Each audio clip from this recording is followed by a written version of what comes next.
പ്രായമാണ് മുട്ട് തേയ്മാനത്തിൻ്റെ ഏറ്റവും വലിയ കാരണം. എന്തൊക്കെയാണ് മുട്ട് തേയ്മാനത്തിൻ്റെ ലക്ഷണങ്ങൾ? കൂടുതലും പേഷ്യൻസിന് നമ്മൾ ഒരു തേയ്മാനം, ഇപ്പോൾ കാൽമുട്ടിന് വരുന്ന തേയ്മാനം കാൽമുട്ടിൽ മാത്രമായിരിക്കില്ല, ബാക്കി സന്ധികളെയും ബാധിക്കും.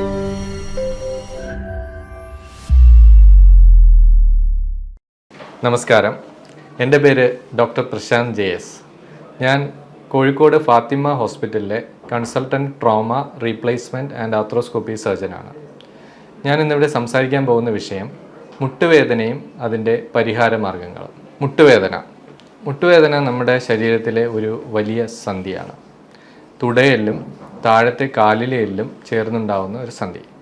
അതിൻ്റെ മുന്നിലായി ഒരു ചിരട്ടയെല്ലും കാണപ്പെടുന്നു. തുടയെല്ലിനും നമ്മുടെ താഴെയുള്ള കാലിലെ എല്ലിനും ഇടയ്ക്ക് ഒരു തരുണാസ്ഥിയുണ്ട്. അതിനെ നമ്മൾ കാർട്ടിലേജ് എന്ന് പറയും.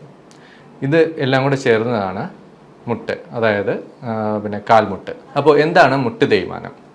മുട്ട് തേയ്മാനം എന്ന് വെച്ചാൽ നമ്മുടെ ഈ തുടയെല്ലിലും കാലിന് ഇടയിലുള്ള തരുണാസ്ഥി തേഞ്ഞു പോകുന്നതിനാണ് സാധാരണ നമ്മൾ മുട്ട് തേയ്മാനം എന്ന് പറയുന്നത്. ഇതിൻ്റെ പ്രധാന കാരണങ്ങൾ ഏറ്റവും കൂടുതലായി കാണുന്നത് നമ്മളൊരു 10 പേരിൽ 3 പേർക്ക് സാധാരണ 50 വയസ്സ് കഴിഞ്ഞാൽ മുട്ട് തേയ്മാനം കാണാറുണ്ട്. അപ്പോൾ പ്രായമാണ് മുട്ട് തേയ്മാനത്തിൻ്റെ ഏറ്റവും വലിയ കാരണം. 2, ചെറുപ്പകാലത്തൊക്കെ ഉണ്ടാകുന്ന പരിക്കുകൾ, അതിൽ നമ്മുടെ കാർട്ടിലേജ് അല്ലെങ്കിൽ തരുണാസ്ഥിയിലോ മുട്ടിനകത്തുള്ള ലിഗമെൻറ്റുകൾക്കോ മുട്ടിലെ വാഷറായ മെനിസ്കസിനോ ഉണ്ടാകുന്ന പരിക്കുകൾ അവസാനം മുട്ട് തേയ്മാനത്തിന് കാരണമാകാം. പിന്നെ ഒന്ന് ഇൻഫെക്ഷൻ.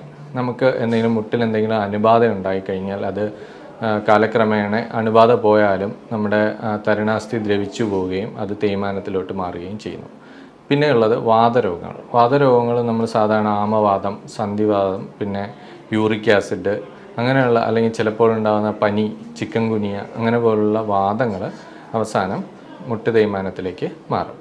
ഇങ്ങനെ 3-4 കാരണങ്ങളാണ് മുട്ട് തേയ്മാനം ഉണ്ടാക്കുന്നത്. ഇനി എന്തൊക്കെയാണ് മുട്ട് തേയ്മാനത്തിൻ്റെ ലക്ഷണങ്ങൾ? സാധാരണ എൻ്റെ OPയിൽ വരുന്ന രോഗികൾ ഞാൻ 3ആയിട്ട് തിരിക്കാറുണ്ട്. ഒന്ന്, ആദ്യം, അതായത് തുടക്കത്തിലുള്ള തേയ്മാനങ്ങൾ. സാധാരണ ഒരു 40 വയസ്സ് 50 വയസ്സിനിടയിലാണ് തുടക്കത്തിലെ തേയ്മാനം കാണുന്നത്. രണ്ടാമത് കുറച്ച് ഒരു മിഡിൽ ഷേപ്പിലുള്ള, അതായത് മിഡിൽ സ്റ്റേജിലുള്ള തേയ്മാനം. മൂന്നാമത് സിവിയർ ആയിട്ടുള്ള തേയ്മാനം. അപ്പോൾ ലക്ഷണങ്ങളെന്ന് വെച്ച് കഴിഞ്ഞാൽ ആദ്യത്തെ സ്റ്റേജിൽ നമുക്ക് ചെറിയൊരു വേദന, അത് കൂടുതലും ഡിമാൻഡിങ് ആക്ടിവിറ്റീസ്, അതായത് സ്റ്റെപ്പ് കയറുമ്പോൾ അല്ലെങ്കിൽ നിലത്തിരിക്കാൻ, നമ്മൾ നിലത്ത് എന്തെങ്കിലും ഇന്ത്യൻ ക്ലോസറ്റ് ആയാലും അല്ലെങ്കിൽ നമുക്ക് എന്തെങ്കിലും പ്രാർത്ഥന, അങ്ങനെ എന്തെങ്കിലും നിലത്തിരിക്കേണ്ട സ്ഥിതി വരുമ്പോൾ എഴുന്നേൽക്കുമ്പോഴുള്ള വേദന. അത് കഴിഞ്ഞ് നമ്മൾ കുനിഞ്ഞ് ചെയ്യുന്ന, അതായത് വെയിറ്റ് എടുക്കേണ്ടി വരുന്ന ജോലികൾ ചെയ്യുമ്പോഴുള്ള ചെറിയ വേദന, അല്ലെങ്കിൽ കുറേ ദൂരം നടന്നതിന് ശേഷം നമ്മൾ പിന്നെ വരുമ്പോഴത്തേക്ക് ഉണ്ടാകുന്ന വേദന. ഇതെല്ലാം നമ്മൾ രാവിലെ അധികം വേദന ഉണ്ടാവില്ല, അവസാനം നമ്മൾ വൈകുന്നേരം അടുക്കുമ്പോൾ ജോലിയൊക്കെ ഇങ്ങനെ ചെയ്ത് കുറച്ചൊരു ക്ഷീണമാകുമ്പോഴാണ് ഈ വേദന കാണപ്പെടുന്നത്. അത് കഴിഞ്ഞിട്ട് രണ്ടാമത്തെ സ്റ്റേജിലേക്ക് ആകുമ്പോഴത്തേക്കും നമുക്ക് തുടക്കത്തിൽ തന്നെ, അതായത് നമ്മൾ ഒരു കുറച്ച് നേരം, രാവിലെ കഴിഞ്ഞ് കുറച്ച് നേരം ജോലി എടുക്കുമ്പോൾ തന്നെ കാല് ചെറുതായിട്ട് വേദന തുടങ്ങും. അത് ഈ പറഞ്ഞ ഡിമാൻഡിങ് ആക്ടിവിറ്റി അല്ലാതെ കുറച്ച് ദൂരം നമുക്ക് ഒരു 1 കിലോമീറ്റർ താഴെയൊക്കെ നടന്നു തുടങ്ങുമ്പോൾ തന്നെ ഈ വേദന കാണാറുണ്ട്.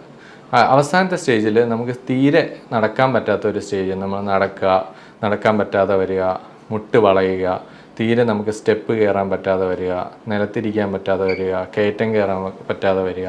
ഈ സ്റ്റേജിൽ അവസാനമായി നമ്മൾ വീൽ ചെയറിലേക്ക് പോകുന്ന ഒരവസ്ഥ.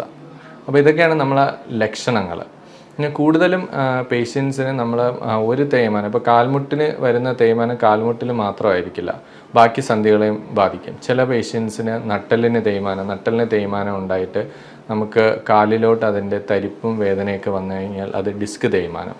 പിന്നെ നട്ടെല്ലിനെ ബാധിക്കുന്ന ചില വാദങ്ങൾ, ഞാൻ നേരത്തെ സൂചിപ്പിച്ചതുപോലെ സന്ധിവാദം, ആമവാദം, ഇതൊക്കെ നട്ടെല്ലിനെയും ബാധിക്കാം. പിന്നെ ഉണ്ടാകുന്ന ഒരു തേയ്മാനമാണ് കഴുത്ത് തേയ്മാനം. നമ്മളെന്തെങ്കിലും കുറേ നേരം ജോലി ചെയ്യുകയോ, ഇപ്പോൾ കൂടുതലിപ്പം നമ്മൾ ഈ ഓൺലൈൻ ക്ലാസ്സുകൾ ഒക്കെ ഒരുപാട് അറ്റൻഡ് ചെയ്യുന്നവർക്ക് കഴുത്ത് തേയ്മാനം കാണുന്നുണ്ട്. അതുപോലെ തന്നെ നമ്മൾ ഈ കമ്പ്യൂട്ടർ വർക്കൊക്കെ ചെയ്യുന്ന IT ഫീൽഡ്, ബാങ്ക് ജീവനക്കാർക്ക് ഒരുപാട് പേര് നമുക്ക് കഴുത്ത് വേദനയായിട്ടൊക്കെ വരുന്നുണ്ട്. പിന്നെ നമ്മൾ ഇടുപ്പ് വേദനയും നമ്മളിപ്പം കൂടുതൽ ഇപ്പോൾ ഈ കൊറോണയ്ക്ക് ശേഷം അല്ലെങ്കിൽ നമ്മൾ വാക്സിൻ അസോസിയേറ്റഡ് ആയിട്ട് ചെറിയ ജോയിൻ്റ് ആർത്രാൾജി, അതായത് ജോയിൻറ്റിൽ ചെറിയ നീര്, വേദന ഒക്കെ ഇപ്പോൾ കാണുന്നുണ്ട്. അതുപോലെ തന്നെ നമ്മളെ ഹിപ്പിൻ്റെ ബോണിലോട്ടുള്ള രക്തോട്ടം കുറഞ്ഞിട്ടുള്ള ഏവിയൻ, അതായത് വാസ്കുലർ നെക്രോസിസ് കാണുന്നുണ്ട്. അങ്ങനെ പല രോഗങ്ങളും ഇപ്പം മുട്ടുവേദനയോട് അനുബന്ധിച്ച് കാണുന്നുണ്ട്. പിന്നെ നമ്മൾ ശ്രദ്ധിക്കേണ്ട കാര്യം, ചില ആൾക്കാർക്ക് ഇടുപ്പല് വേദനയുടെ തുടക്കം മുട്ടിലായിരിക്കും. അങ്ങനെ ചില കേസുകൾ കാണുന്നുണ്ട്. പിന്നെ മുട്ടുവേദനയും അതേപോലെ തന്നെ ഡിസ്കിലെ വേദന രണ്ടും അസോസിയേറ്റ് ചെയ്തും കാണാറുണ്ട്. ഇത് നമ്മുടെ തുടയെല്ലാണ്. ഇതാണ് നമ്മുടെ കാലിലെ എല്ല്. കാലിൽ നമുക്ക് രണ്ട് അസ്ഥികളുണ്ട്. അത് ജോയിൻ്റ് ഉണ്ടാക്കുന്ന ഒരു അസ്ഥി ടിബിയ എന്ന് പറയും, തുടയെല്ല് ഫീമർ എന്ന് പറയും. പിന്നെ ഉള്ളത് ചിരട്ടയെല്ലാണ്, ചിരട്ടയെല്ല്. ഇത് മൂന്നും കൂടെ ചേർന്നിട്ടാണ് ജോയിൻ്റ് ഉണ്ടാവുന്നത്. അതിൽ ഒരു ക്യാപ്പ് പോലെ കാണപ്പെടുന്ന ഭാഗമാണ് തരുണാസ്ഥി. നമ്മളെ ചെവിയിലേക്ക് പോലുള്ള അസ്ഥി പോലെ ഒരു തരുണാസ്ഥി കാണപ്പെടുന്നുണ്ട്. അത് കഴിഞ്ഞിട്ട് കാണുന്ന ലിഗമെന്റ്, നമ്മൾ ഉള്ളിൽ സൂക്ഷിച്ച് നോക്കിയാൽ അറിയാം, ലിഗമെൻറ്റുകൾ കാണുന്നുണ്ട്, സൈഡിൽ ലിഗമെൻറ്റുകൾ കാണുന്നുണ്ട്, പിന്നെ കാണുന്ന വാഷർ. ഇത്രയാണ് നമ്മളൊരു സന്ധിയുടെ ഘടന എന്ന് പറയുന്നത്. അപ്പോൾ എന്താണ് തേയ്മാനം എന്ന് വെച്ച് കഴിഞ്ഞാൽ, ഈ തരുണാസ്ഥിയിൽ ചെറുതായിട്ട് തേയ്മാനം വന്ന് എല്ല് എക്സ്പോസ്ഡ് ആവും, അതായത് എല്ല് വെളിയിൽ വരും.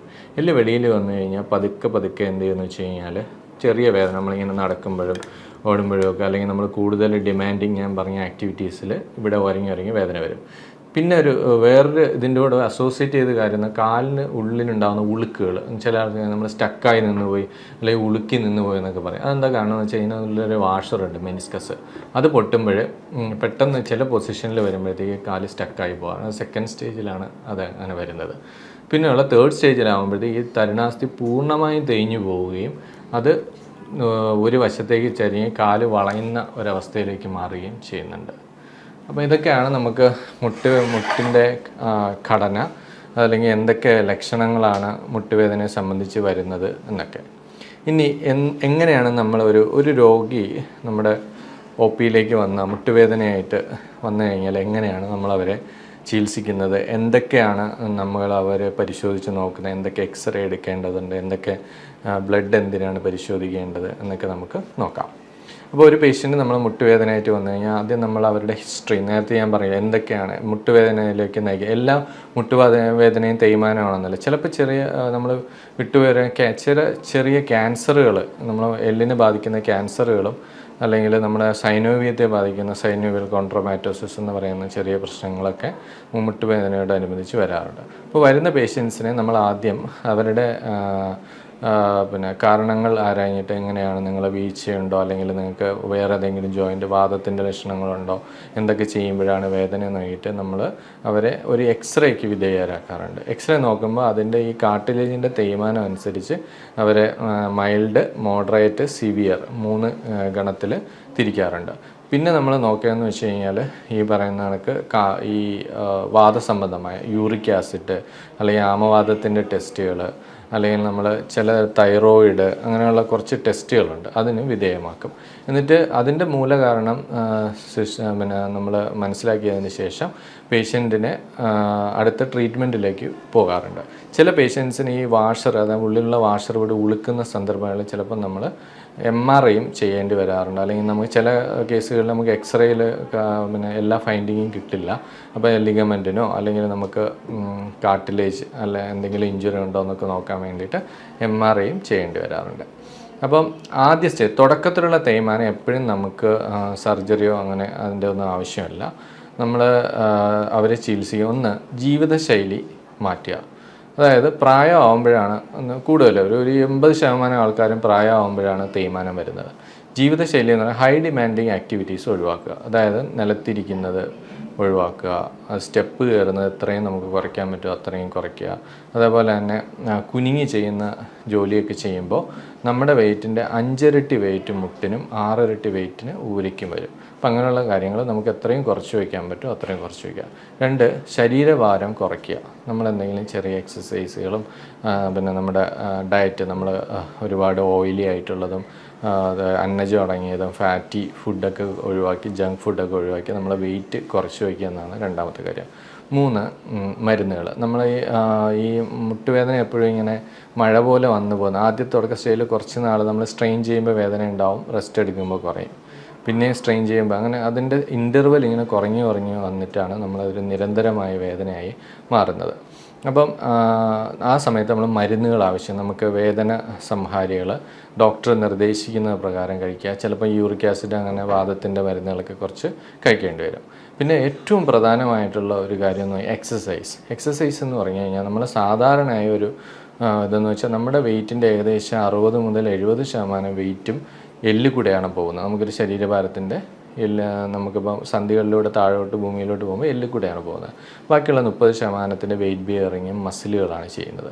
അപ്പോൾ നമ്മൾ എന്താ ചെയ്യുന്നത് വെച്ച് കഴിഞ്ഞാൽ മസിലുകൾ ബലപ്പെടുത്തുമ്പോൾ എല്ലിനിടയിലുള്ള പ്രഷർ കുറച്ചുകൊണ്ട് തേയ്മാനത്തിൻ്റെ വേദന കുറയ്ക്കുക എന്നുള്ളതാണ് അത് നമുക്ക് 2 രീതിയിൽ ചെയ്യാം. ഫിസിയോതെറാപ്പി എന്ന് പറഞ്ഞാൽ നമ്മൾ അവിടെ പോയിട്ട് ചൂടിൻ്റെയും അങ്ങനെയുള്ള അൾട്രാസൗണ്ട് തെറാപ്പി പോലുള്ള ചികിത്സകളുണ്ട്. അത് കഴിഞ്ഞ് ചുറ്റുമുള്ള കോർട്ടിസെപ്സ്, ഹാംസ്ട്രിങ് പോലുള്ള മസിലുകൾ ബലപ്പെടുത്താൻ വേണ്ടിയിട്ടുള്ള എക്സസൈസുകളും ചെയ്യുക. ഇങ്ങനെ ഒരു ഘട്ടം ചിട്ടയായി ഇത് ചെയ്യുന്നവർക്ക് ചിലപ്പോൾ നമുക്ക് പിന്നെ മരുന്നുകൾ പോലും ഇല്ലാതെ കൊണ്ടുപോകാറുണ്ട്. പിന്നെ നമ്മൾ കഴിക്കുന്ന ഒരു സാധനം എന്ന് വെച്ചാൽ തരുണാസ്ഥി ഉണ്ടായ ഒരാളെ ഗ്ലൂക്കോസമിനോ ഗ്ലൈക്കാൻസ് എന്ന് പറയുന്ന കുറച്ച് മരുന്നുകൾ നമ്മൾ കഴിക്കാറുണ്ട്. പിന്നെ സ്ത്രീകളിലും ഒക്കെ കൂടുതലും കാൽഷ്യം ഡെഫിഷ്യൻസി, കാൽഷ്യം കുറവുള്ള അസ്ഥിബലക്ഷയവും തേയ്മാനത്തിന് ആക്കം കൂട്ടുന്ന ഒരു വസ്തുതയാണ്. അപ്പോൾ കാൽഷ്യം ടാബ്ലറ്റുകളും നമ്മൾ ഡോക്ടറുടെ നിർദ്ദേശപ്രകാരം കഴിക്കേണ്ടി വരും. ഇനി നമുക്കിപ്പോൾ തേയ്മാനത്തിന് തീരെ നമുക്ക് നടക്കാൻ പറ്റാത്ത ഒരു അവസ്ഥ വരിക, അല്ലെങ്കിൽ കാൽമുട്ട് അമിതമായിട്ട് വളഞ്ഞു പോവുക, അല്ലെങ്കിൽ നമ്മൾ ഡെയിലി ആക്ടിവിറ്റീസ് നമുക്ക് നമ്മുടെ സ്വന്തം കാര്യങ്ങൾ ചെയ്യാനുള്ള ബുദ്ധിമുട്ട് കൂടി വരിക, അല്ലെങ്കിൽ നമുക്ക് പിന്നെ വേദന റെസ്റ്റ് എടുക്കുമ്പോൾ പോലും വേദന വരിക എന്നുള്ള അവസ്ഥയിൽ നമുക്ക് എന്ത് മരുന്ന് തന്നാലും അല്ലെങ്കിൽ നമ്മൾ എക്സസൈസുകളൊന്നും ചെയ്യാൻ പറ്റാത്ത ഒരവസ്ഥയിലേക്ക് മാറും. ആ സമയത്താണ് നമ്മൾ സർജറിയെക്കുറിച്ച് ആലോചിക്കുക. അപ്പം മുട്ട് മാറ്റിവയ്ക്കൽ ശസ്ത്രക്രിയ എന്ന് പറഞ്ഞാൽ നമുക്കിപ്പോൾ ഒരുപാട് പിന്നെ കിംവദന്തികളും അല്ലെങ്കിൽ ഒരുപാട് പേഷ്യൻസിനെ അയ്യോ മുട്ട് മുഴുവനായിട്ട് അങ്ങ് മുറിച്ച് കളയുമോ എന്നൊക്കെ ചില പേഷ്യൻസ് വന്ന് നമ്മുടെ അടുത്ത് ചോദിക്കാറുണ്ട്. അങ്ങനെയല്ല, തരുണാസ്ഥി ഈ ഭാഗമാണ് നമുക്ക് തേഞ്ഞു പോയതിന് ശേഷമാണ് ഈ എല്ലുകൾ ഉരസിയിട്ടാണ് വേദന ഉണ്ടാവുക. അപ്പോൾ നമുക്കിവിടെ ഒരു പ്രൊട്ടക്ഷനായിട്ടുള്ള ഒരു കവചം വെച്ച് കൊടുക്കും. അതാണ് മുട്ടുമാറ്റിവയ്ക്കൽ ശസ്ത്രക്രിയ എന്ന് പറയുന്നത്. അപ്പോൾ ഇത് നമ്മുടെ തുടയെല്ല്, ഇത് താഴത്തെ എല്ല്. അപ്പോൾ ഇതിന് മേലുള്ള തരുണാസ്ഥിക്ക് പകരം നമ്മളൊരു ഒരു കൊബാൾട്ട് ക്രോമിയം പോലുള്ള മെറ്റൽ ഉപയോഗിക്കുന്നു. ഇവിടെ ഒരു പ്ലാസ്റ്റിക്കിൻ്റെ ഇൻസേർട്ട് ഉണ്ട്, പിന്നെ ഒരു മെറ്റൽ ടിബിയയ്ക്ക്. അപ്പോൾ ഒരു 3 മില്ലിമീറ്റർ മുതൽ 9 മില്ലിമീറ്ററുള്ള ഒരു ഭാഗം മുറിച്ച് കളഞ്ഞതിന് ശേഷം അവിടെ നമ്മളിത് വയ്ക്കുന്നു. ഇതാണ് ഈ ഓപ്പറേഷൻ. അതുപോലെ തന്നെ നമ്മുടെ ഓപ്പറേഷന് ശേഷം നമ്മുടെ സ്വന്തം കാര്യങ്ങൾ ചെയ്യാനും നമുക്ക് വേദനരഹിതമായി നടക്കാനും കഴിയും. അപ്പോൾ ഞാൻ നേരത്തെ പറഞ്ഞ സങ്കീർണമായ വേദനകളുള്ള ഒരവസ്ഥയിൽ എത്തിച്ചേരുമ്പോൾ നമ്മൾ മുട്ട് മാറ്റി വയ്ക്കും. അപ്പോൾ എന്താണ് നമ്മൾ ഇതിന് വേണ്ടിയുള്ള തയ്യാറെടുപ്പുകൾ? നമ്മളതൊരു വളരെയധികം പ്ലാൻഡ് ആയിട്ടുള്ള ഒരു ഓപ്പറേഷനാണ്, എമർജൻസി ആയിട്ടുള്ള ഒരു ഓപ്പറേഷനല്ല. അപ്പോൾ നമ്മളൊരു പേഷ്യൻ്റ് വന്നു കഴിഞ്ഞാൽ പേഷ്യൻറ്റിന് നമ്മൾ ആദ്യം തന്നെ കാർഡിയോളജി, മെഡിസിൻ, അതേപോലെ തന്നെ നമുക്ക് എവിടെയെങ്കിലും അണുബാധകളുണ്ടോ, അതിപ്പോൾ നമ്മൾ ENT ആയാലും യൂറോളജിയോ അല്ലെങ്കിൽ പിന്നെ ഡെൻ്റലോ എന്തെങ്കിലുമൊക്കെ അണുക്കൾ ബാധ ഉണ്ടെങ്കിൽ അതൊക്കെ ചോദിച്ചിറങ്ങിയിട്ട് അതിൻ്റെ അണുക്കൾ ബാധയെല്ലാം മാറ്റി നമ്മൾ കാർഡിയോളജിസ്റ്റിൻ്റെ ഒരു ഫിറ്റ്നസ് മേടിക്കും, മെഡിസിൻ ഫിറ്റ്നസ് മേടിക്കും, അനസ്തേഷ്യ ഡോക്ടറുടെ ഫിറ്റ്നസ്സൊക്കെ മേടിച്ചിട്ടാണ് പേഷ്യൻറ്റിനെ അഡ്മിറ്റ് ആക്കി കഴിഞ്ഞാൽ നമ്മൾ ഒരു ദിവസം സർജറി ചെയ്യുന്നു. പിറ്റേ ദിവസം തന്നെ നമുക്ക് ഇവിടെ നമ്മളെ ഫാത്തിമ ഹോസ്പിറ്റലിൽ ചെയ്യുന്ന സർജറി വേദന കുറഞ്ഞ ഒരു സർജറിയാണ്. അപ്പോൾ അത് നമുക്ക് പുറകിലൂടെ ട്യൂബിട്ട് കണ്ടിന്യൂസ് മെഡിസിൻ തന്നിട്ട് 2 ദിവസം തീരെ വേദന ഒരു 90-95% സർജറിയുടെ വേദന ഇല്ലാത്ത രീതിയിലുള്ള ഓപ്പറേഷനാണ് ഇവിടെ ചെയ്യുന്നത്. പിറ്റേ ദിവസം തന്നെ നമുക്ക് നടക്കാൻ പറ്റും. 3ാമത്തെ ദിവസം തൊട്ട് ബാത്റൂമിൽ പോവാം, നമുക്ക് ടോയ്ലറ്റ് ട്രെയിനിങ് കാര്യങ്ങളും തരും. 6ാമത്തെ ദിവസം നമ്മളിവിടെ നിന്ന് സ്റ്റെപ്പൊക്കെ ഇറക്കിയിട്ടാണ് പേഷ്യൻ്റ് ഡിസ്ചാർജ് ചെയ്യുന്നത്. പിന്നെ 2 പ്രാവശ്യം നിങ്ങൾ ഹോസ്പിറ്റലിൽ വരേണ്ടി വരും. 2ാമത്തെ പ്രാവശ്യം വരുമ്പോൾ നമ്മളൊരു 15 ദിവസം കഴിഞ്ഞതിന് ശേഷം സ്റ്റിച്ച് എടുക്കും. ഇതിനിടയ്ക്ക് ഫിസിയോതെറാപ്പി ഉണ്ട്, എക്സസൈസുകളുണ്ട്. അത് നമുക്ക് വീട്ടിൽ ചെയ്യാവുന്നതുകൊണ്ട് ഇവിടെ വരുമ്പോൾ ഇവിടെ വെച്ച് ചെയ്യാവുന്നതുണ്ട്. പിന്നെ വേറെ കുറേ സംശയങ്ങൾ, നമ്മൾ ഇതിലിടുന്ന പിന്നെ എത്ര നാൾ നിലനിൽക്കും എന്നൊക്കെയാണ്. സാധാരണ നമ്മളൊരു 10 മുതൽ 15 വർഷം, ചിലപ്പോൾ 20 വർഷം വരെ ചില പേഷ്യൻസിന് കിട്ടാറുണ്ട്. ഓരോരുത്തരുടെ ഉപയോഗം അനുസരിച്ചിരിക്കും. സാധാരണ നമ്മൾ ഉപയോഗിക്കുന്ന അമേരിക്കൻ, ജർമ്മൻ മെയ്ഡ് സാധനം, പിന്നെ ഇംഗ്ലണ്ട്, അവിടെ നിന്നൊക്കെ വിദേശ നിർമ്മിതമായ ഇതാണ് നമ്മളിവിടെ മുട്ട് മാറ്റി വയ്ക്കാൻ വേണ്ടി ഉപയോഗിക്കുന്നത്. പിന്നെ അവസാന സ്റ്റേജിൽ നമ്മൾ 1 മാസം കഴിഞ്ഞതിന് ശേഷം ഇവരെ മുറിവെല്ലാം ഉണങ്ങി നല്ലോണം എക്സസൈസൊക്കെ ചെയ്ത് ഒരു 3 മാസം വരെ നമ്മൾ ഫോളോ അപ്പിന് വരാൻ പറയാറുണ്ട്. അത് കഴിഞ്ഞാൽ സ്വന്തം ജീവിതത്തിലേക്ക് തിരിച്ചു പോവാം. അപ്പോൾ ഇതാണ് മുട്ടുവേദനയെക്കുറിച്ച് എനിക്ക് പറയാനുള്ളത്. അപ്പോൾ നിങ്ങൾക്ക് എന്തെങ്കിലും സംശയങ്ങളുണ്ടെങ്കിൽ താഴെയുള്ള കമൻറ്റ് ബോക്സിൽ കമൻറ്റ് ചെയ്യുക. സമയമനുസരിച്ച് ഞാൻ അതിന് റിപ്ലൈ ചെയ്യുന്നതായിരിക്കും. ഇനി മറ്റൊരു വിഷയവുമായി അടുത്ത പ്രാവശ്യം കാണാം. നമസ്കാരം.